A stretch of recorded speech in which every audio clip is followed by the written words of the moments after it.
why it got the name the Murder Hole. And here behind us on the left, this is Spanish Arch. Now that's the River Collab there, one of the fastest flowing rivers in Ireland. And that got the name Spanish Arch because of the amount of trade it did with Spain, especially in the 16th and 17th centuries. Galway back then was a very important port. Over before the Second World War, over 2.5 million tons of shipping goods passed through Galway docks.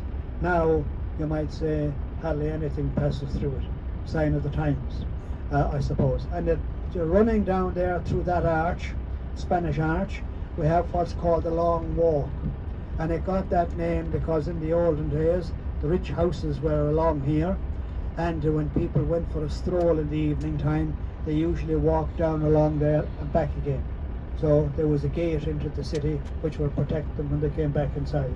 Hence the name Long Walk. And of course, we'll pass up by the Platter here, so we'll have a chat about that when we get that far. Christopher Columbus is supposed to have visited there before he set sail to discover the New World. He took on board with him a Galway man as a member of his crew. So there's the fishing tower there. When the Blakes had it, they put a man inside there to make sure that anybody fishing on the Collab for salmon, we go left here, would have a license. I don't know how successful they were. Those are kind of reproductions of the old Galway hookers, but not quite the same thing. And here on our right we have one of our few statues. That's of Father Tomper, a great preacher who was born here. And coming up here on our right, we have St. Mary's Church in the Claddagh, well known as the Claddagh Ballads. Here's a toast to your Claddagh at the foot of Fair Hill. And this is Fair Hill, and that is the church which is there. The nicest church in many ways in all of Galway City. Now we can get a good view of Spanish Arch just over there. And in the olden days, when the Claddagh here had its huge fishing fleet, well, this is where they would set out to catch their fish. The fishing fleet was usually placed on the 15th of August. And if in the morning a red-headed woman passed by, well, none of the fishermen would go out, because it was held to be a sign of bad luck if you met or saw a red-haired woman. So God help them. This is the Platter Hall here, and that's a Scottish pier back there, designed by a Scotsman who came to Galway, never left Ireland, and had designed all the fishing, all the piers all along the west coast of Ireland. These houses here are still called ex-servicemen's houses, because at the end of the First World War, lots of those people were in a regiment called the Connacht Rangers. And when they came back here wounded, well, the British Army decided to build those houses there for them. That's why they are called ex-servicemen's houses. This used to be the cheapest area in Galway to buy property when I was a young lad. Now it's the richest area in Galway. And this park here beside us on our left, now grandly called South Park. Well, when I was a young lad and long after, we used to call that a swamp. And if we had a heavy night's rain and you were passing by here, well, you'd know well why it was called the swamp, because it was filled with water. Now it's a playground.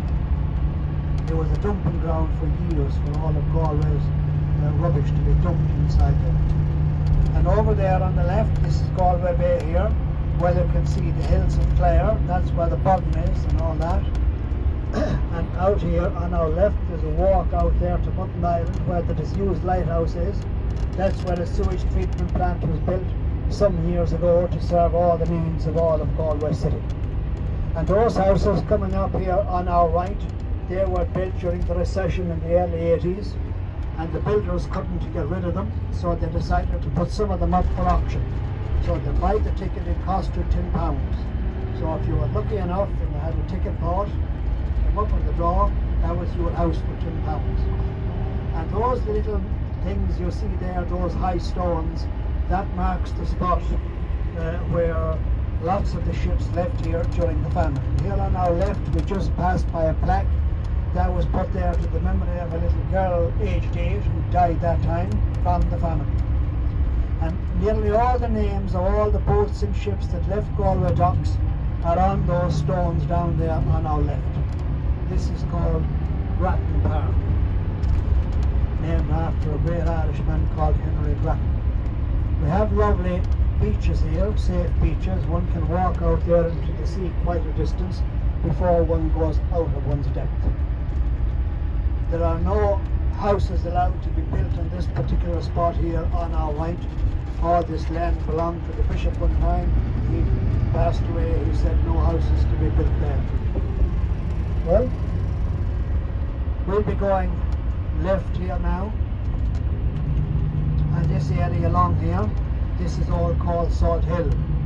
And during the high tourist season here in Ireland, this along here is all packed with people walking both themselves and walking their dogs. It seems to be the in thing now that everybody must have a pet dog. So everyone has one. Some have two and some have three. Lots of activity going on here now. There's language schools inside there. Lots of people come here to study the English language. I don't know how much of it they study, because whenever I meet a group, mainly from Spain, that come here, well, they're all speaking Spanish. So how much English they learn? Well, I doubt it very much. I knew a fellow one time, a young lad, when I was growing up, and he went to Spain to learn Spanish. And when he came back, of course, going to Spain that time was like going to the moon now. And when he came back, we were all very anxious to know how much Spanish he had learned. And we were hoping he might be able to teach us a few words. He said, I know a little bit of Spanish, it's un coke par four. And we said, what does that mean? He said, can I have a coke, please? That's all the Spanish he learned.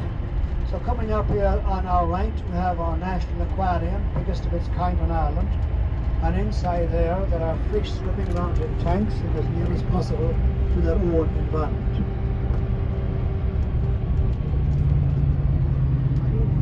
Now if anybody wants to get off here and take a photograph and look across at Clare, that's the bottom outside there. And if you feel like a good long swim, well, America is 3,000 miles in that direction.